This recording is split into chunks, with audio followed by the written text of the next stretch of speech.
At this time, we need to look at teacher pay. This has been discussed before, but now we'll just do a final major lecture and just go over the teacher pay as you see. This is the Mississippi Adequate Educational Program salary schedule, and you'll see that this is the pay that all teachers are paid in public schools.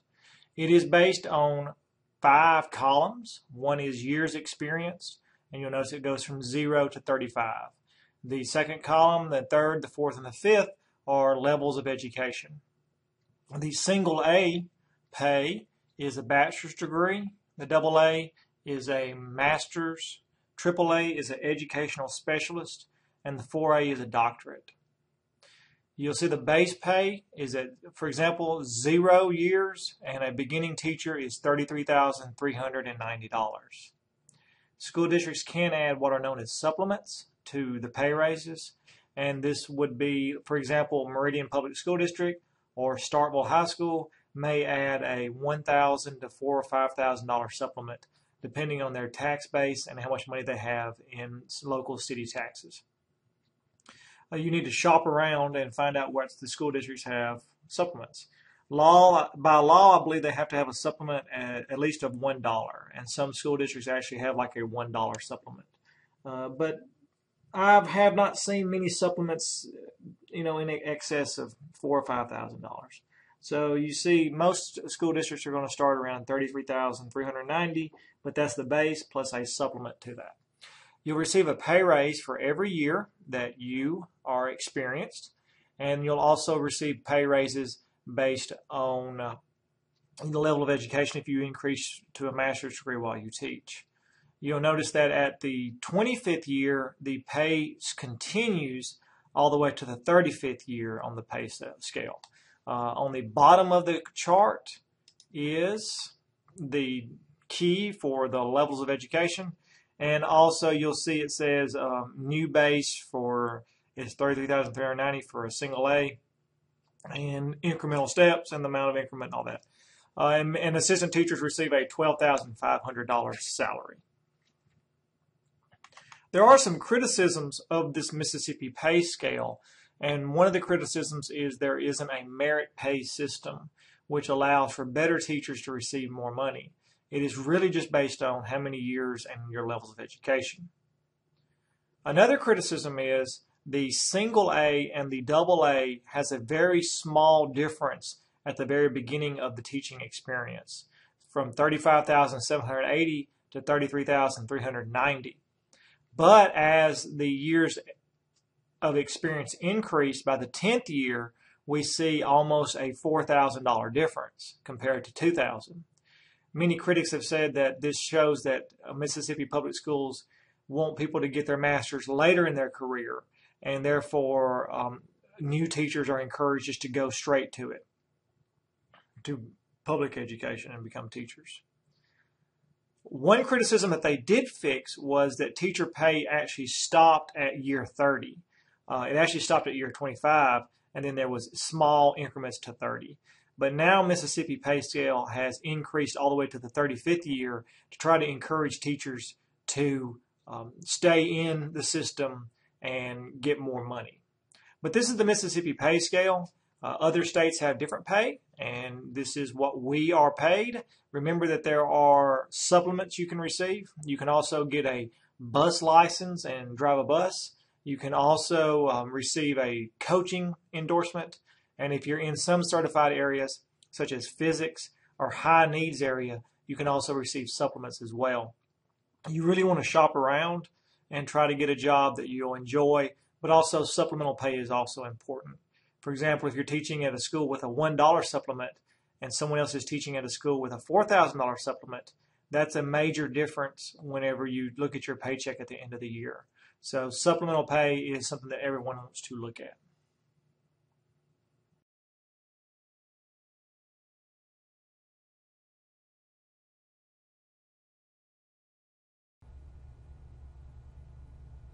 Hello, this will be a quick introduction on the best way to do a job search for a Mississippi public school.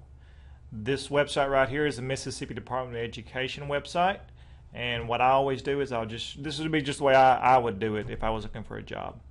The first thing I would do is I go to the search box and type in Mississippi schools. The second one on here will be the Mississippi School Districts link you can click on. This will show you a Mississippi school district map. You can click here, or you can select individual school districts at your discretion.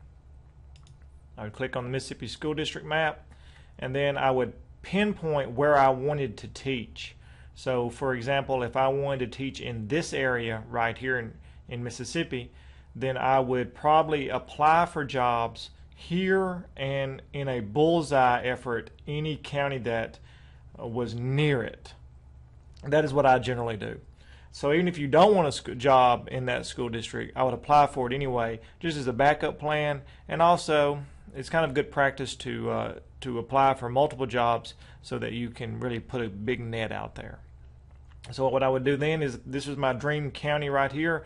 I would click on this county, and then it's going to pull up an area of these counties in this area.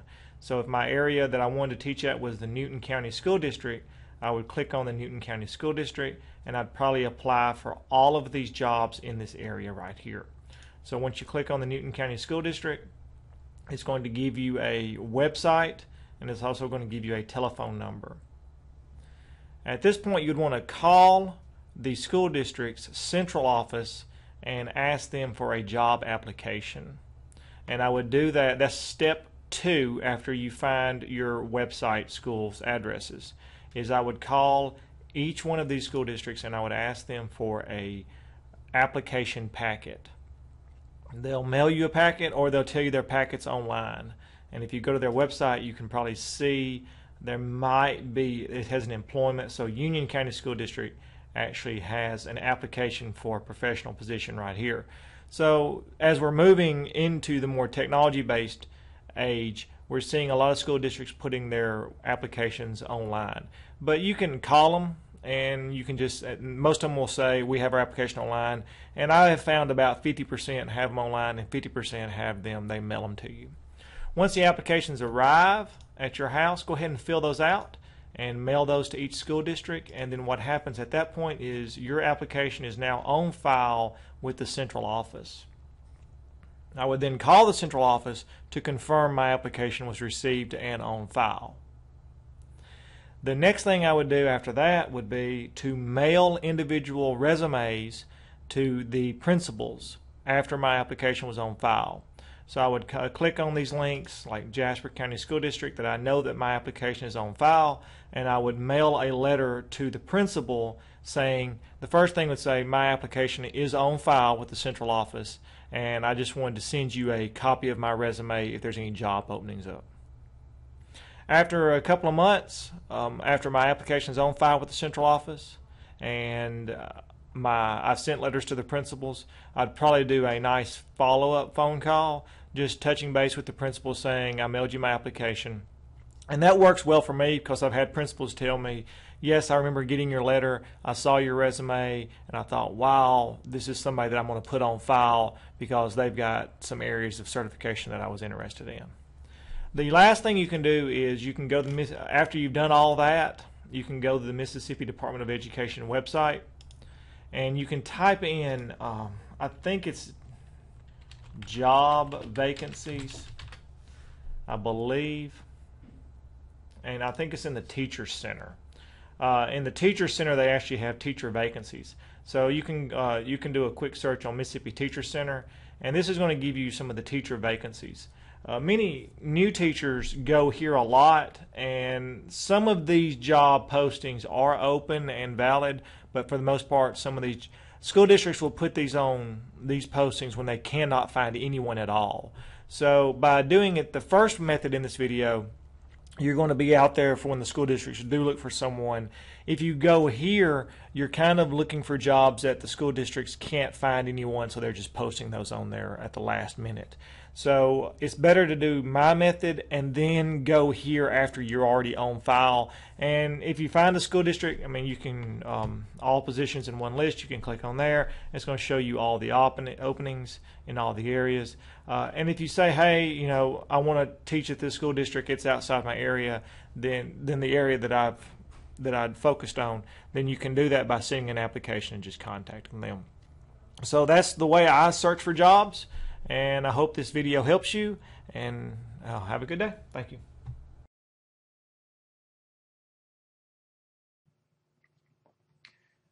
We have recently seen the TIAI that is used by universities in Mississippi. Now this is called the MSTAR. This was created by the Mississippi Department of Education, and it is an instrument that is called the Mississippi Statewide Teacher Appraisal Rubric. Mississippi, or M, and then Statewide Teacher Appraisal Rubric, STAR, MSTAR, which is the evaluation system used by school districts across the state to evaluate their teachers. So the MSTAR website can be found by going to Google and typing in Mississippi MSTAR, and you will see this. You'll see a summary score form, and you'll see all kinds of stuff here. They have resources, the evaluation system, they have a PowerPoint, timeline, pie charts, artifact submission, selection. But look at the summary score form. And it says Domain 1, Planning. Domain 2, Assessment. Domain 3, Instruction. Domain 4, Learning Environment. And Domain 5, Professional Responsibilities.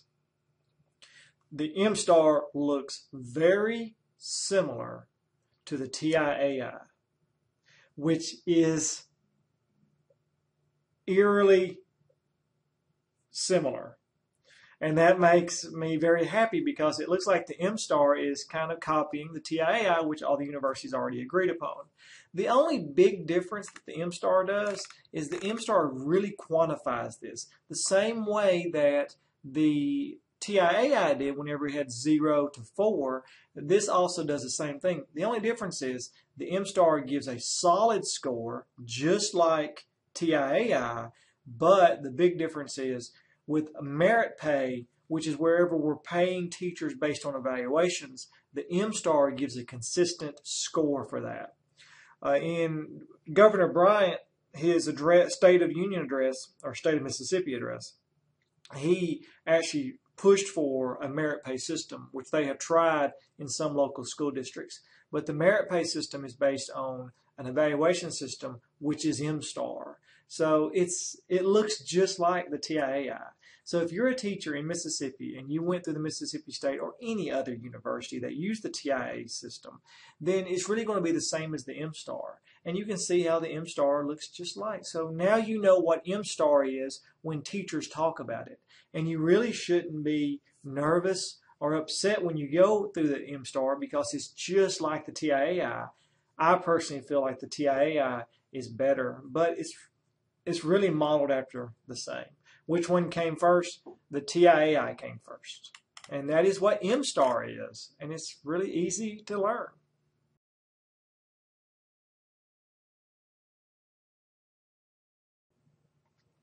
The Public Employees Retirement System of Mississippi is the final thing we will discuss in this two-part lecture. It is also known as PERS, P-E-R-S, PERS of Mississippi.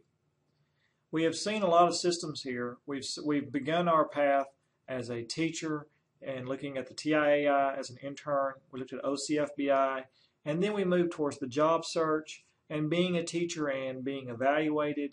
And now we're looking at the actual end of the road, and that's the Mississippi Public Employees Retirement System, or PERS. The great news I have for you is PERS is the best retirement system I have ever seen. Yes, our pay might not be the best, but our retirement system is amazing. This is the PERS handbook. We don't have to dissect it too much, but let's look at the main points of PERS.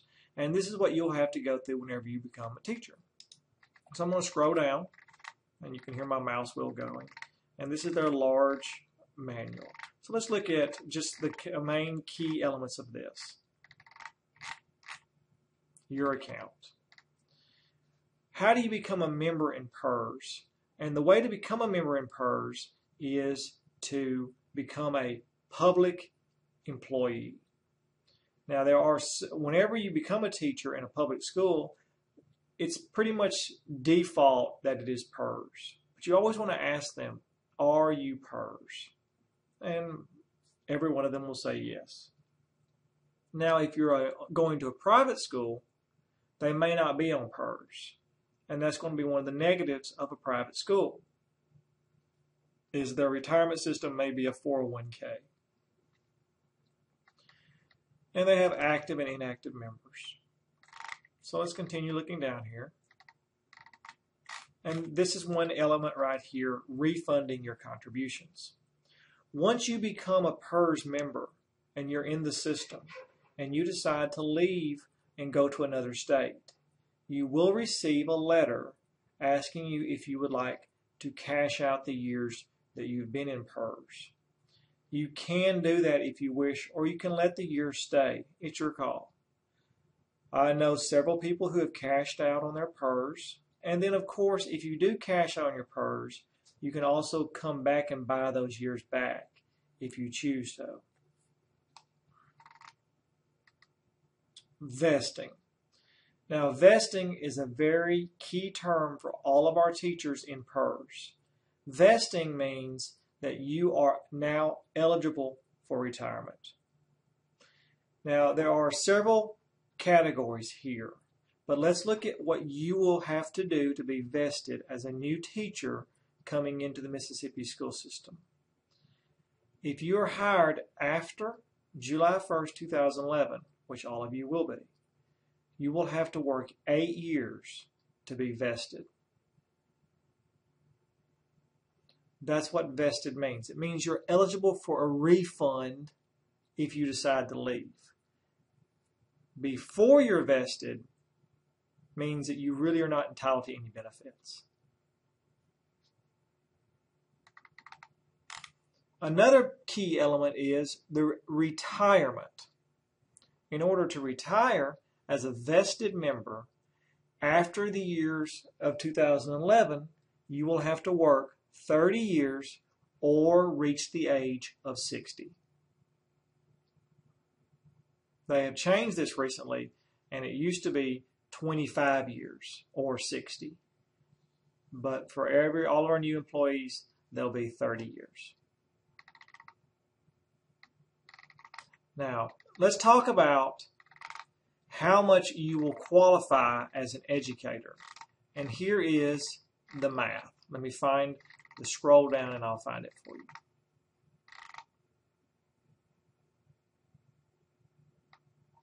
Now, it is semi-complicated, but let's look at this. You will have to work 8 years to be vested and qualify. After 30 years of being an employee in the state retirement system or reaching the age of 60, you will receive 2% per year for up to 30 years. So what does that mean? Well, it means they're going to take your top 4 years and they're going to add them up and get an average of the top 4 years of your salary. They will then give you 60%, 2% per year, up to 30 years. So you will receive 60% of your top average 4 years in a retirement per year. So just doing some easy math, if you're making $100,000 over your top 4 years and you retire after 30, you'll receive $60,000 a year in retirement. This next section right here says plus 2.5% per year for each year over 30. So what that means is if you work for 31 years, you'll receive 62.5%. So you receive bonuses for teaching past your 30th year. This next section right here is an example of this. This person in Tier 4 received their top 4 years was $30,000, $31,000, $32,000, and $33,000 for an average of $31,500. They have 30 years of service, and therefore they qualify for 60%. So they will have a take-home annual rate of $18,900 or $1,575 per month.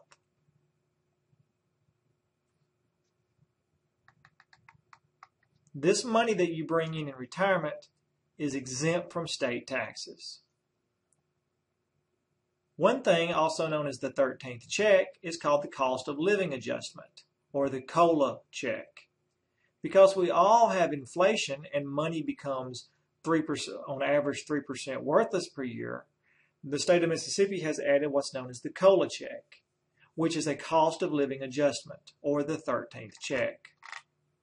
This is an example of a complicated math problem that is known as the COLA check.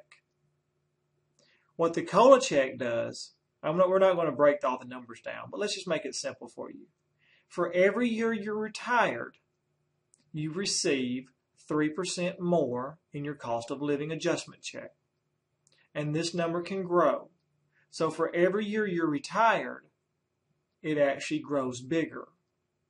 But you see an issue here, and the issue is the 3% number. If you'll recall in our previous discussion of how many years someone can teach, for every year you teach past an education career, you receive 2.5% more money. But also in every year that you're retired, you receive a 3% COLA increase. So therefore, the Mississippi retirement system actually encourages you to retire so your COLA check grows. Our retirement system is wonderful, but it is also the negative of drawing educators into Mississippi. Our retirement system is so good that it encourages people to retire. Because if you retire, your COLA check can grow. If you don't retire and you have to work another year, you receive another 2.5%. So Mississippi's retirement system is so good that it encourages people to retire. Now, I do have to brag about one thing, and I feel kind of bad about it. I started teaching in 2000, so I am actually vested after 4, and I can retire at 25. So I feel good about that. However, even if working to 30 years, I would still work to 30 because the retirement system is very good. But also keep in mind that I can retire at 25 years, but I'll still only receive 50%. And if I work to 30 years, I can receive more of my check. Most teachers that I talk to and most friends I have who are approaching retirement will tell you that the magic number for them is usually 30. Not many people retire at 25. Some do. But for the most part, everyone gets to 30. I do not know many people who have gone beyond 30, but I do know many people who tried to get their top 4 years somewhere in the education system. They'll become an administrator so they can get more money, so they can help with their retirement. So the Mississippi PERS system is an outstanding retirement system. I cannot say that enough. The Mississippi PERS system is amazing. Our teacher pay, as you saw in the previous lecture, is not the best, but our retirement system makes up for that. Now, I know you've seen some headlines in the news about our retirement system, so I'm just going to give you a breakdown of that very quickly. And this will be outside the slides. But several years ago, the Mississippi PERS retirement system was heavily invested in housing. And when the housing collapse happened, the Mississippi PERS system actually took a little bit of a hit. At that point, there became some grumblings about regulating the PERS system and strengthening the PERS system and to rein it in. One proposal was to eliminate the 13th check. That proposal has gone away. Another proposal was to cap the 13th check at $20,000 and not let it grow too big. That proposal has also gone away. It went away in most part to the PERS systems hedging off this. And what they did was they increased everyone's contribution from around 9% to 12% a month. So it kind of increased the cash flow. Yes, that did affect everyone's paycheck approximately about $40 a month. The second thing they did was they increased the tier system. And that's where you're having to see you're working to 30 instead of 25. And they also increased the vested system from 4 years to 8 years. So in essence, if you work till 7 years and you quit, you lose that money. So that's something that they did. There's really no motive behind that, but you also see that the majority of 55% of teachers quit after the first 5 years. So if they do that, then they're not vested, and therefore PERS gets to keep more money of that section. So by bumping it to 8 years, they're really saving a lot more money. The PERS system is financially sound, not really to any investments they did, but mainly because they increased the vested system from 4 to 8, and they also made people work from 25 to 30, so increasing contributions. So the PERS system is very safe right now, very secure, and it's something that if you're in, and you're going to be in as an educator, it is a sound retirement system, and that is the PERS system.